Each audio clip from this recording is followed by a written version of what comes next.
La parole est à Julien Gauquel.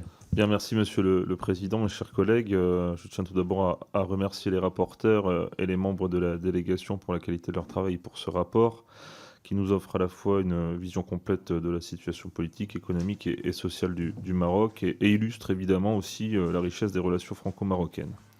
Vous l'avez souligné, l'année 2024 a représenté un moment clé dans les relations entre nos deux pays. En effet, dans sa lettre adressée au roi Mohamed VI à l'occasion des 25 années de son règne, le président de la République affirmait que le présent et l'avenir du Sahara occidental s'inscrivaient dans le cadre de la souveraineté marocaine.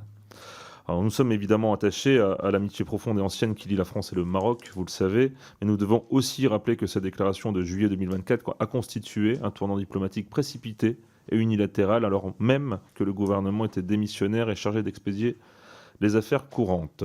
Cette décision a engagé pourtant la parole de la France et a dans les faits marqué le début d'une dégradation de nos relations avec l'Algérie. Dans ce cadre, notre groupe reste attaché à une diplomatie équilibrée, respectueuse du droit international, des droits humains et du principe de libre détermination des peuples.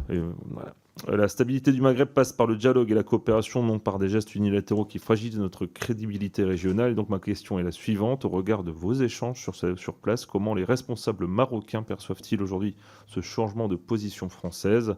Et selon vous, quelle marge de manœuvre la France conserve-t-elle pour équilibrer les relations avec l'ensemble des pays du Maghreb, notamment l'Algérie, tout en maintenant un dialogue constructif avec le Maroc ? Je vous remercie.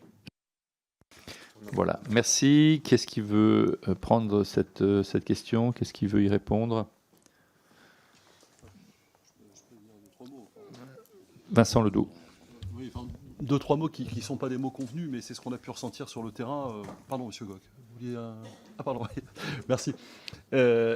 Je pense que ça a marqué un tournant essentiel, parce qu'il fallait recimenter une relation qui était un peu fissurée, et on sentait bien que les Marocains avaient besoin de signes. Ces signes, on les a aussi, nous, apportés en tant que mission diplomatique parlementaire, parce que c'est important à chaque fois de montrer combien la relation entre les peuples doit être nourrie et structurée, architecturée, et on a essayé de le faire le mieux qu'on pouvait. Et notamment, Michel Herbillon rappelait que la culture est un ciment extrêmement important. Pour autant, on n'a pas caché du tout les problèmes que peut connaître la sous-région globalement. Et il faut, vous l'avez raison, une stabilité sur la partie nord de l'Afrique, c'est extrêmement important. En même temps, cette stabilité, on l'a ressentie, ne serait-ce que dans les relations entre le Maroc et la France et l'Europe tout entière.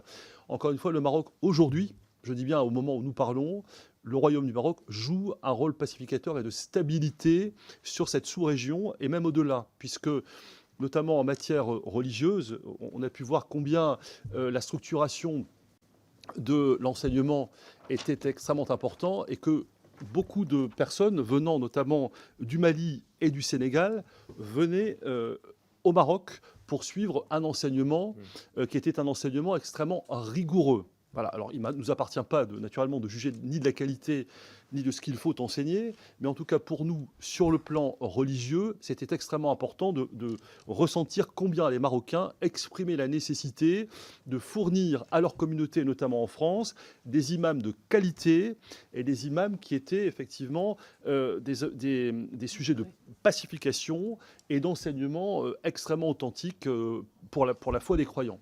Donc pour nous, ça nous semblait important. Alors maintenant, pour autant, on ne doit naturellement pas perdre le lien avec l'Algérie, qui est un lien historique, un lien pour lequel nous devons être deux. Pour construire le lien, c'est toujours la même chose.